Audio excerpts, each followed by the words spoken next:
আসসালামু আলাইকুম ভিউয়ার্স, আজকে সকাল থেকেই আমি একটি নিউজ দেখতে পাচ্ছি সোশ্যাল মিডিয়াতে।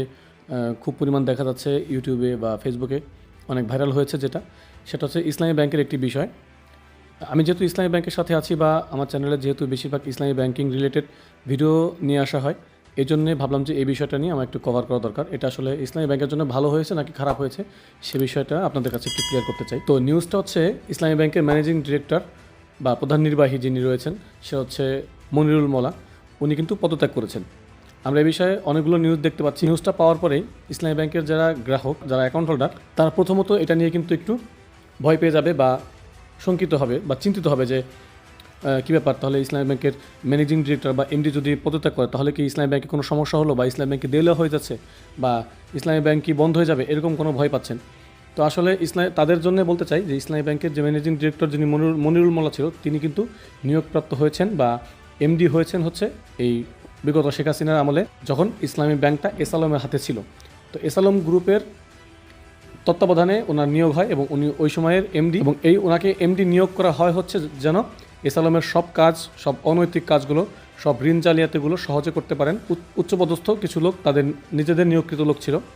তো এটা কিন্তু হয়ে ইসলামী ব্যাংকের জন্য এখন ভালো হয়েছে, উনি পদত্যাগ করেছেন। উচ্চপদস্থ কর্মকর্তাদের দ্বারা ওনাকে কিন্তু চাপাচাপি করা হচ্ছিল যেন উনি পদত্যাগ করেন। তো শেষমেশ উনি গতকালকে হচ্ছে পদত্যাগ করেছে এবং 24 তারিখ থেকে অফিস করছে। এটা কিন্তু আসলে ইসলামী ব্যাংক গ্রাহকদের জন্য বা ইসলামী ব্যাংকের জন্য খুব ভালো হয়েছে, কারণ একদম শেষ মূল উৎপাটন হয়েছে। শেষ পর্যন্ত ইসলামী ব্যাংকের যত এসালম গ্রুপের যত স্বৈরাচারী যত লোকজন ছিল, এসালম গ্রুপটা যেভাবে ইসলামী ব্যাংকের উপরে চেপে বসেছিল বা ইসলামী ব্যাংকটাকে শেষ করতে বসেছিল, সেখান থেকে একদম শেষ মূল বিন্দু পর্যন্ত উৎপাটন হয়ে গেছে। সো এখন সব রকম ভীতিমুক্ত ইসলামী ব্যাংক। এই জন্য ইসলামী ব্যাংকের যারা গ্রাহক রয়েছেন তারা নিশ্চিন্তে থাকতে পারে, এ বিষয়ে কোনো চিন্তার কিছু নেই। এটা আসলে আমাদের জন্য একটা গুড নিউজ বলতে পারেন। তো এই বিষয়ে অলরেডি আমরা একটি নিউজ দেখতে পাচ্ছি। একটি নিউজ আমি আপনাদের সাথে শেয়ার করতে চাই। সেটা হচ্ছে, দেখুন, এখানে বলা হচ্ছে পদত্যাগ করেছেন ইসলামী ব্যাংকের এমডি। এখানে বলা হচ্ছে, অবশেষে বেসরকারি খাতের শরিয়া পরিচালিত ইসলামী ব্যাংক বাংলাদেশ লিমিটেডের ব্যবস্থাপনা পরিচালকের এমডি মোহাম্মদ মনিরুল মোল্লা পদত্যাগ করেছেন। তিনি চলতি সপ্তাহ থেকে অফিস করছেন না। মূলত তিনি কর্তাদের রসনালে পরে বাধার মুখে 19 ডিসেম্বর অফিস ছেড়ে পদত্যাগপত্র ইমেইল যোগে পাঠান। আগামী 29 ডিসেম্বর ব্যাংকটির বোর্ড সভায় তার পদত্যাগপত্রের বিষয়ে সিদ্ধান্ত নেওয়া হবে বলে একাধিক সূত্র নিশ্চিত করেছে। সূত্র জানায়, এসালমের ঋণ জালিয়াতির সহায়তাকারী হিসেবে ব্যাংকটির কর্মকর্তা নানাভাবে আন্দোলন করে আসছিল।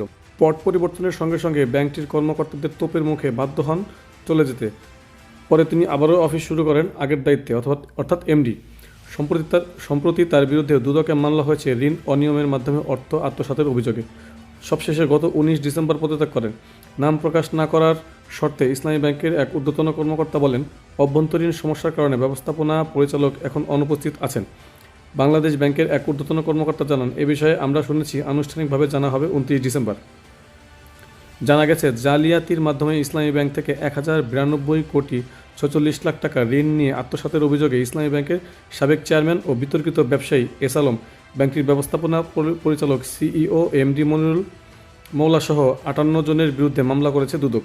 দুর্নীতি দমন কমিশনের চট্টগ্রামের সমন্বিত জেলা কার্যালয় 1-এ বাদী হয়ে মামলা করেন সংস্থাটির উপপরিচালক ইয়াসিন আরাফাত।